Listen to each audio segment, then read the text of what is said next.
Now, craftsmanship, good orthodontics, all of you here want to be better at what you do, or you wouldn't come to continuing education. There's something about craftsmanship that feels right. Now, you can measure this wall 1,000,000 times, and a cement wall might measure the same.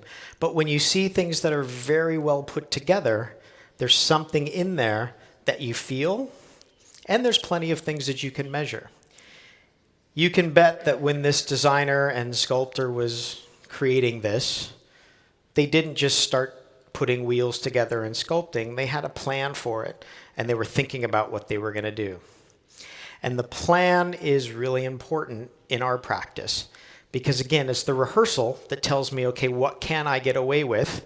What should I be doing? What do my mechanics need to employ in order to get where I want to go? So what you're seeing is a dress rehearsal, a treatment plan, like we would do in our office, and I've sped it up twice the speed that we would normally do it. So you're seeing me move teeth with what we call widgets, which are basically just little handles that allow me to take this dynamic model and move the teeth where I want them to be. Now, when I upright the mandibular molars, I actually uncover the extent of the transverse problem. So my maxillary expansion doesn't get done until I've uprighted the curve of Wilson, the mandibular molars over the mandibular bone. Once I've done that, that's my target for expansion. And so we just spell it all out in our rehearsal.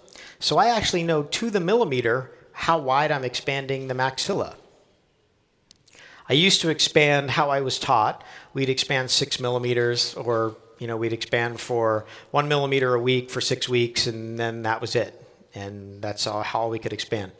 I order 13 millimeter expansion screws all the time now. I expand a lot of patients a centimeter, and many of them really need it. Growing kids, you can get a lot of maxillary transverse development. So in our practice, when patients come in that are in active expanders, I know what their measurement should be, mesiolingual cusp to mesiolingual cusp, and we just get a Bowley gauge, look in, measure it, and say, no, we need 2 more weeks.